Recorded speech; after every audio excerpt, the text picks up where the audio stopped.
Olá pessoal, tudo bem com vocês? Aqui quem está falando é a professora Daiane.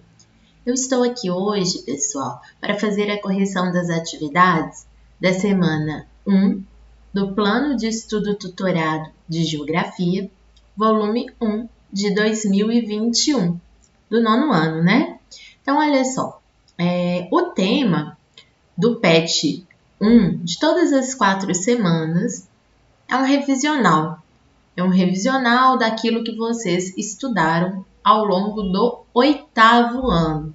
Então, por isso que vocês vão ver algumas matérias aqui e imaginar, talvez, que sejam matérias repetidas. É porque, na verdade, o PET 1, como eu disse, é especialmente para revisar. A habilidade que vai ser revisada na semana 1 é essa daqui. Aplicar os conceitos de Estado, nação, território, governo, país. Além disso, também entender as situações geopolíticas da América, da África e suas regionalizações. Como é revisão, eu vou direto para a correção das atividades, ok? Então, vamos lá. Nós temos aqui uma parte de recapitular e depois a gente já vai direto para a atividade. Então, bora começar.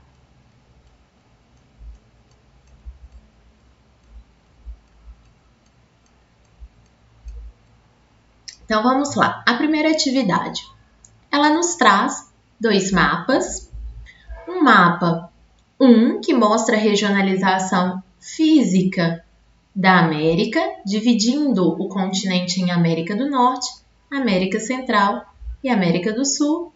E o mapa 2, que traz uma regionalização da América, dividindo-a em 2 porções, América Anglo-Saxônica e América Latina.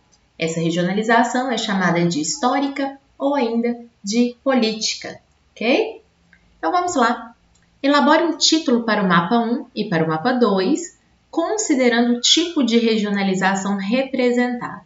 E em seguida descreva o critério adotado para a realização da regionalização. Então, mapa 1, o título que eu escolhi, América Físico.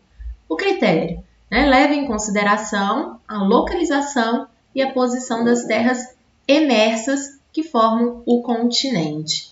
Então, por isso, América do Sul, pois abrange a maior parte das terras ao sul da linha do Equador, e América do Norte abrange todas as terras aí ao norte da linha do Equador. E no caso da América Central, recebe esse nome porque fica como um entreposto entre essas 2 porções, mais ao norte e mais ao sul. Ok? Já o mapa 2, o título escolhido foi América Político, mas poderia também ser América Histórico, tá bom? Que o processo de colonização, ele é histórico, mas ele é também político. Então, o critério que é levado em consideração é o processo de colonização empreendido pelos países europeus no continente americano ao longo do século XVI. Lembrando que a América Latina foi colonizada por espanhóis e portugueses, por sua vez a América anglo-saxônica por ingleses e franceses. Letra B. O Brasil está localizado em qual região em cada uma das regionalizações? Então, na regionalização física, estamos na América do Sul, ao passo que na regionalização política histórica, estamos na América Latina, pois, como vocês bem lembram, fomos colonizados por portugueses. Se você quiser copiar a resposta, dê um print ou dê um pause no vídeo. Bora para o próximo exercício, que é a letra... não tem letra C não, desculpa. É o número 2. Uma das formas de regionalizar a América é a partir de critérios relacionados à colonização, que no caso seria aquele mapa 2. Dessa forma, temos a América Anglo-Saxônica, porção colonizada pela Inglaterra, e a América Latina, porção colonizada por Espanha e Portugal. Quais os reflexos da colonização podem ser observados nos países da América, considerando características econômicas e culturais? Então, olha só, a gente tem que falar um pouquinho das características para os países da América Latina e também para os países da América Anglo-Saxônica. Lembrando que a gente tem que falar características econômicas e culturais. eu comecei aqui com as características econômicas. Então, vejam bem a minha sugestão de gabarito. Os países da América Latina, devido ao processo da colonização de exploração, se tornaram pobres, dependentes e, no geral, com baixos indicadores sociais, como educação, que inclui analfabetismo, taxa de escolaridade, expectativa de vida e vários outros indicadores sociais. Do ponto de vista cultural, restaram heranças como a língua, no caso o espanhol e o português. Agora falando da América Anglo-Saxônica. Os países da América Anglo-Saxônica, por sua vez, tiveram colonização de povoamento e, por isso, apresentam melhores índices sociais e econômicos, porque o objetivo daqueles povos que lá chegaram naquele contexto não era a exploração, e sim uma nova moradia, uma nova casa.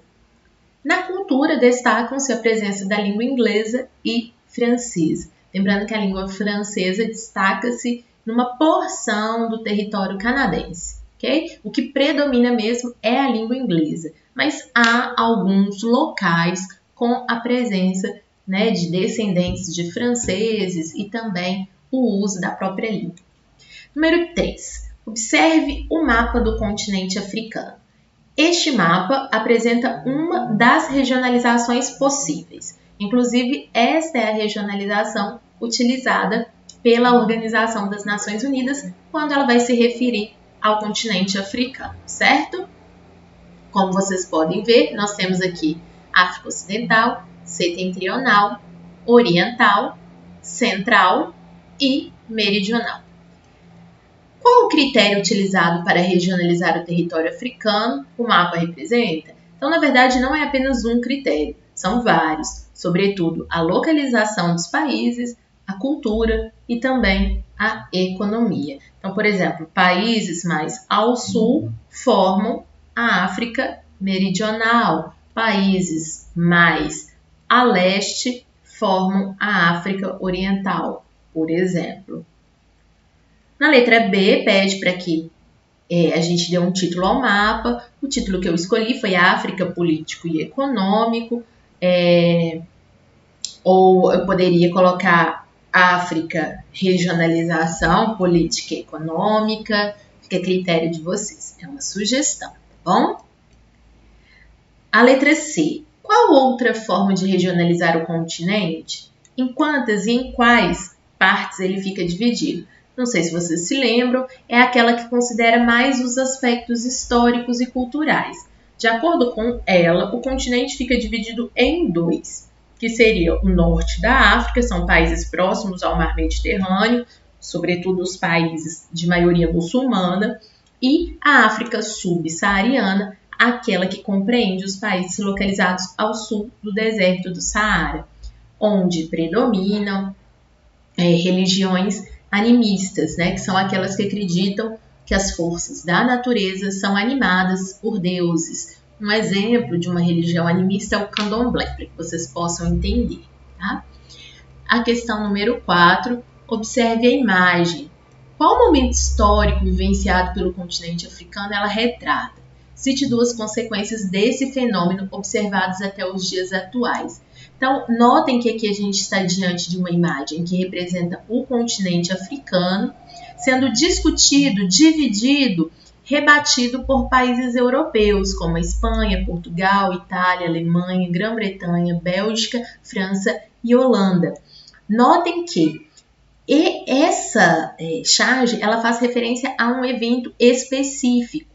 Ela representa a Conferência de Berlim, que ocorreu em 1885. Essa conferência ela deu início ao processo de imperialismo, também chamado de neocolonialismo ou novo colonialismo, que ocorreu no continente africano. Que consequências o imperialismo, o neocolonialismo trouxe para os países da África que podem ser sentidas até hoje? A dependência externa desses países, sobretudo financeira, porque é bom lembrar que os países europeus, ao fazerem a partilha, dividiram a África entre eles e passaram a mandar nesses pedaços divididos, a exercer um controle, um domínio. E esse domínio, ele se perpetuou politicamente até o século XX, mas essa influência ela também continuou do ponto de vista econômico. Mesmo depois da independência dos países, a independência política, esses países africanos, eles continuaram dependentes, só que não do ponto de vista político, mas do ponto de vista econômico ou financeiro. Além disso, tem também muitos conflitos étnicos. Esses conflitos existem até hoje e muitos deles foram motivados pela partilha dos territórios que ocorreu nessa Conferência de Berlim em 1885. Por que a Conferência de Berlim desencadeou conflitos étnicos? Porque quando os países da Europa fizeram essa partilha, eles não respeitaram os aspectos culturais dos povos originários. Então, na hora que eles traçaram as fronteiras, aconteceu de colocar dentro de um mesmo território tribos que eram rivais e às vezes separar em territórios distintos tribos que eram associadas ou que eram parceiras, né? Então, esse fato desencadeou uma série de conflitos durante o processo de imperialismo, mas que mesmo com a independência continuou. Então, existem muitas crises étnicas que ainda acontecem no continente e tem origem lá no imperialismo. Ok? Então, essa é a nossa semana 1. Semana que vem tem a correção da semana 2. Um beijo e até semana que vem. Tchau!